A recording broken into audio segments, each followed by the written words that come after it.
La epistemología como fundamentos del conocimiento. Los 7 saberes necesarios para la educación del futuro, según Edgar Morin. Para entender los 7 saberes necesarios para la educación del futuro, es importante comprender que educar para comprender las matemáticas o cualquier disciplina es una cosa. Educar para la comprensión humana es otra. Ahí se encuentra justamente la misión espiritual de la educación. Enseñar la comprensión entre las personas como condición y garantía de la solidaridad intelectual y moral de la humanidad. Edgar Morin.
Como primer saber tenemos las cegueras del conocimiento, el error y la ilusión.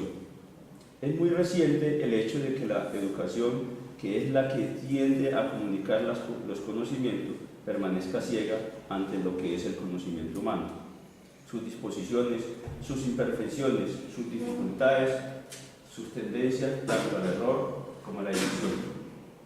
Y no se preocupe en lo absoluto por hacer conocer lo que es conocer. En efecto, el conocimiento no se puede considerar como una herramienta lista que se puede utilizar sin examinar su naturaleza. El conocimiento del conocimiento debe aparecer como una necesidad primera que serviría de preparación para afrontar riesgos permanentes de error y de ilusión. Es necesario introducir, desarrollar en la educación estudios de las características cerebrales, mentales y culturales del conocimiento humano, de sus procesos y modalidades, de las disposiciones tanto psíquicas como culturales que permiten arriesgar el error y la ilusión.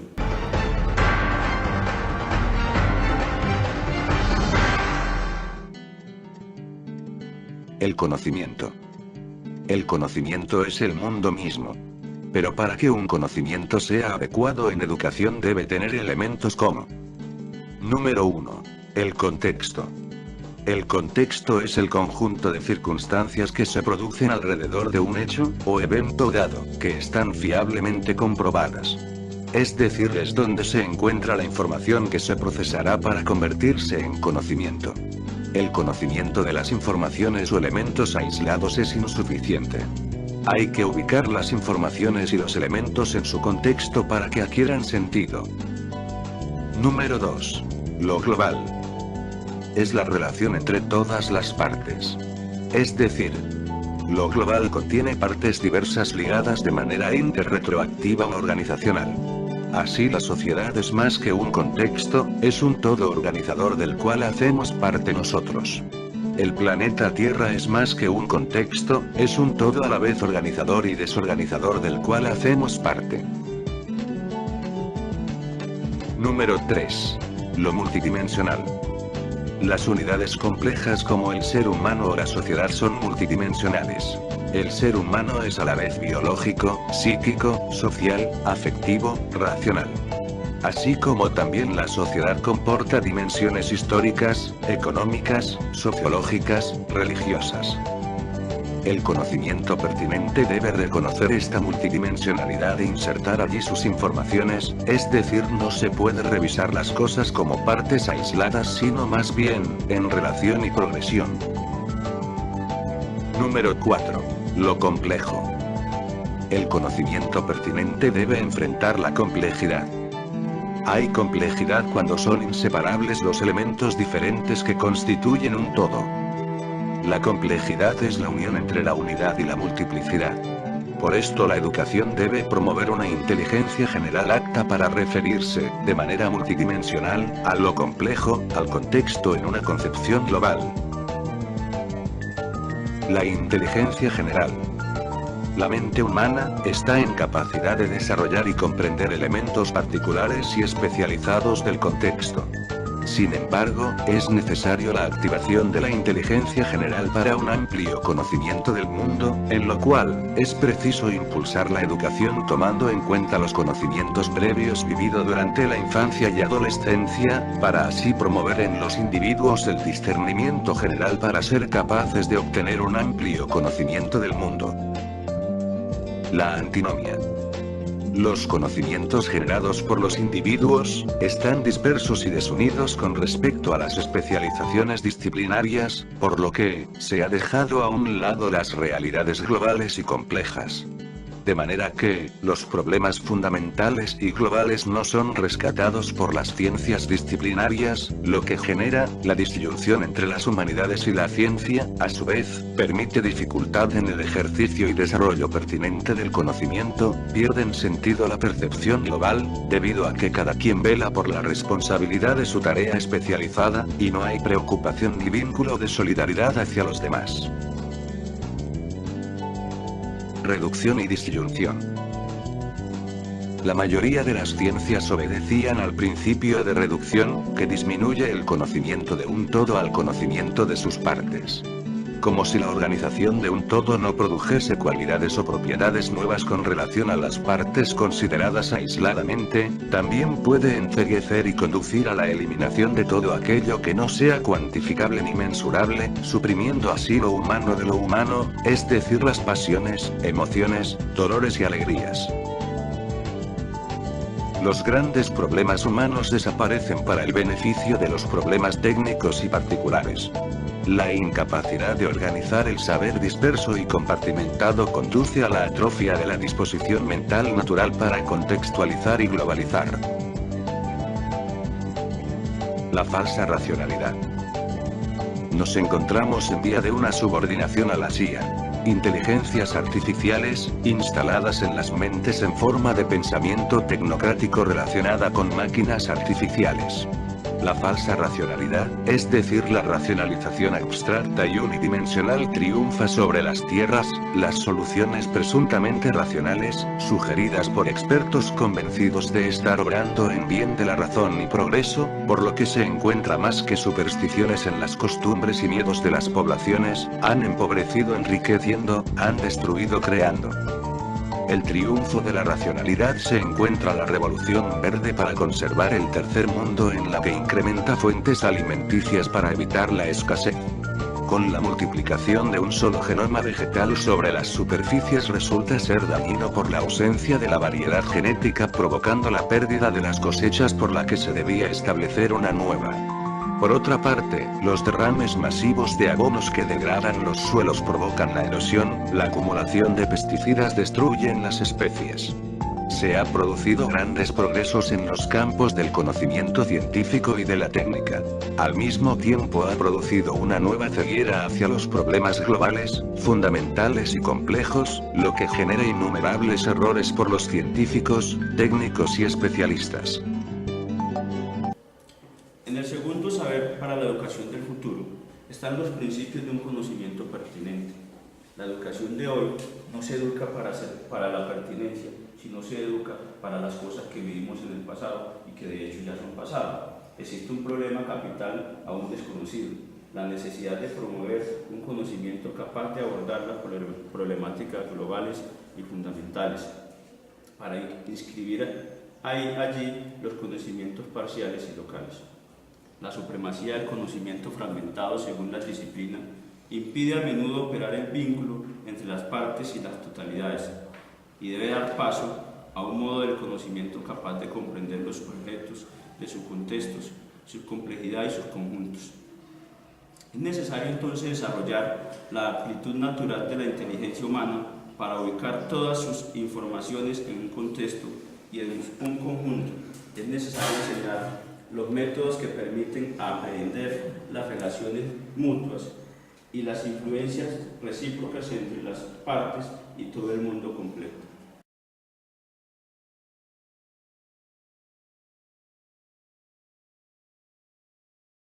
Como tercero tenemos enseñar la condición humana. El ser humano es a la vez físico, biológico, psíquico, cultural, social e histórico.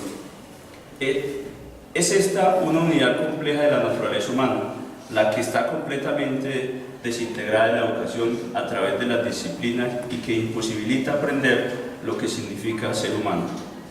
Hay que restaurarla de tal manera que cada uno desde donde esté tome conocimiento y conciencia al mismo tiempo de su identidad compleja y de su identidad común a todos los seres humanos.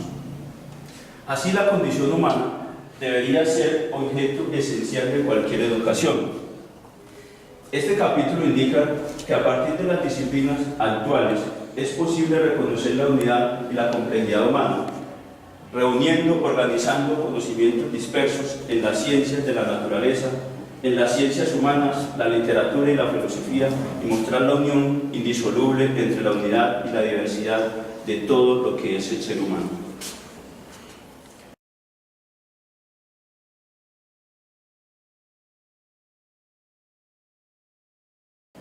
Como cuarta, entonces, tenemos que enseñar la identidad terrenal. Debemos conocer el contexto en el cual nos desenvolvemos. En lo sucesivo, el destino planetario del género humano será otra cosa, realidad fundamental ignorada por la educación, el conocimiento de los desarrollos de la era planetaria que van incrementando en el siglo XXI y el reconocimiento de la identidad terrenal que será cada vez más indispensable para cada uno y para todos debe convertirse en uno de los mayores objetos de la educación. Es pertinente enseñar la historia de la era planetaria, que comienza con la comunicación de todos los continentes en el siglo XVI, y mostrar cómo se volvieron intersolidarios todas las partes del mundo, sin por ello ocultar las operaciones y dominaciones que han asolado a la humanidad, que aún no han desaparecido. Habrá que enseñar la complejidad de la crisis planetaria que enmarca el siglo XX, mostrando que todos los humanos, confrontados desde ahora con los mismos problemas de vida y muerte, viven en una misma comunidad de destino. Como quinto, entonces, tenemos que enfrentar las incertidumbres. Las ciencias nos han hecho adquirir mucha certeza, pero de la misma manera nos han revelado que en el siglo XX, innumerables campos de la incertidumbre, la educación debería comprender la enseñanza de la incertidumbre que han aparecido en las ciencias físicas, microfísica, termodinámica, cosmológica, en las ciencias de la evolución biológica y en las ciencias históricas. Se tendría que enseñar principios de estrategia que permitan afrontar los riesgos, lo inesperado, lo incierto, y modificar su desarrollo en virtud de las informaciones adquiridas en el camino. Es necesario aprender a navegar en un océano de incertidumbres a través de archipiélagos de certeza. La fórmula del poeta griego Eurípides, que data desde hace 25 siglos, está ahora más actual que nunca. Lo esperado no se cumple y para lo inesperado un Dios abre la puerta. El abandono de los conceptos deterministas de la historia humana que creían poder predecir nuestro futuro, el examen de los grandes acontecimientos y accidentes de nuestro siglo, que fueron todos inesperados, el carácter en adelante desconocido de la aventura humana, deben incitarnos a preparar nuestras mentes para esperar lo inesperado y poder afrontarlo. Es imperativo que todos aquellos que tienen la carga de la educación estén a la vanguardia con la incertidumbre de nuestros tiempos. Como sexto, entonces, tenemos que enseñar la comprensión. La comprensión es al mismo tiempo medio y fin de la comunicación humana. Ahora bien, la educación para la comprensión está ausente de nuestras enseñanzas. El planeta necesita comprensiones mutuas en todos los sentidos, teniendo en cuenta la importancia de la educación para la comprensión en todos los niveles educativos y en todas las edades. En el desarrollo de la comprensión necesita una forma de las mentalidades. Tal debe ser la tarea para la educación del futuro. La comprensión mutua entre humanos, tanto próximos como extraños, es en adelante vital para que las relaciones humanas salgan de su estado bárbaro de incomprensión. De allí la necesidad de estudiar la incomprensión desde sus raíces, sus modalidades y sus efectos. Este estudio sería tanto más importante cuando que se centraría no solo en los síntomas, sino en las causas de los racismos, las xenofobias y los desprecios. Constituiría al mismo tiempo una de las bases más seguras para la educación por la paz a la cual estamos ligados por esencia y vocación. Como séptimo, tenemos la ética del género humano. La educación debe conducir a una antropoética considerando el carácter ternario de la educación humana, que es el individuo, sociedad y especie. En este sentido, la ética del individuo-especie necesita un control mutuo de la sociedad por el individuo y del individuo por la sociedad. Es decir, la democracia, la ética individuo-especie convoca a la ciudadanía terrestre del siglo XXI. La ética no se podría enseñar con las lecciones de moral. Ella debe formarse en las mentes a partir de la conciencia que el humano es al mismo tiempo individuo, parte de una sociedad, parte de una especie, Llevamos en cada uno de nosotros esa triple realidad. De igual manera, todo desarrollo verdaderamente humano debe comprender el desarrollo conjunto de las autonomías individuales, de las participaciones comunitarias y la conciencia de pertenecer a la especie humana. Y allí se esbozan las dos grandes finalidades ético-políticas del nuevo milenio: establecer una relación de control mutuo entre la sociedad y los individuos por medio de la democracia y concebir la humanidad como comunidad planetaria. La educación debe ser no solo contribuir a una toma de conciencia de nuestra tierra patria, sino también permitir que esta conciencia se traduzca en la voluntad de realizar la ciudadanía terrenal.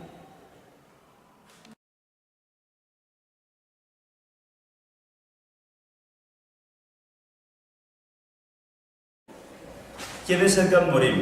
Edgar Morin es filósofo y psicólogo francés. Nació el 8 de julio de 1921 en París.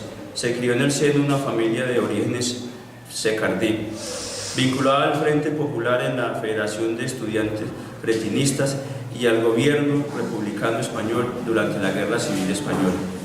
En 1940 se trasladó a Toulouse tras la invasión de Francia por la Alemania nazi. Formó parte en la resistencia y se unió al Partido Comunista Francés en 1941. Participó en la liberación de París en 1944 y al año siguiente contrajo matrimonio con Violet. Se mudaron a Landau como teniente del ejército francés de ocupación en Alemania. Político independiente, sociólogo de la contemporaneidad, creador del denominado pensamiento complejo.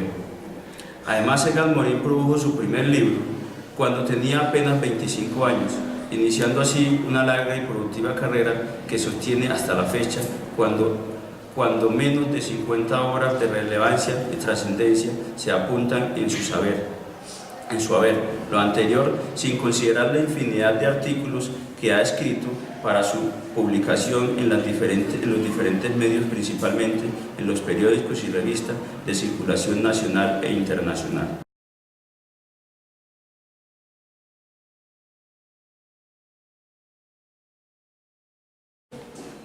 En conclusión, los 7 saberes que muestra el documento son una más de las alternativas que tenemos como docentes responsables y facilitadores del aprendizaje en la educación superior. Y es inconcebible que a estas alturas sigamos con sistemas de educación obsoletos, que aceptemos estar en la docencia sin tener claro cómo son nuestros estudiantes, sin considerar que trabajamos con entes únicos, diferentes unos de otros. En la actualidad todavía se presentan casos de desprecio y discriminación social y cultural. Es evidente pues la necesidad de mantener presente y de manera constante nuestra condición humana. Por otro lado, el hecho de seguir impartiendo conocimiento sin provocar el razonamiento, ¿para qué servirá al aprendizaje sin sus aplicaciones, su pertinencia al mundo actual? Resulta una evidente falta de ética, porque reflexionemos en qué se está contribuyendo a la sociedad y en qué estamos aportando para el beneficio de la comunidad terrestre. ¿Qué queremos seguir rescatando? Pues, independientemente de lo pertinente del conocimiento, está la incertidumbre de ese conocimiento. Les enseñamos a enfrentar situaciones riesgosas. ¿Cómo los preparamos para lo inesperado? ¿Qué tal cierta es la expresión de la sociedad cuando argumenta que estamos preparando individuos desarmados, los cuales se enfrentan con una realidad muy diferente a la que suponen cuando son estudiantes universitarios? En fin, como estas habrán muchas más conclusiones. Lo importante es entender y tratar de poner en práctica los 7 saberes para la educación del futuro que nos presenta Edgar Morin, si queremos hacer de la educación un proceso distinto y con más significado para los estudiantes.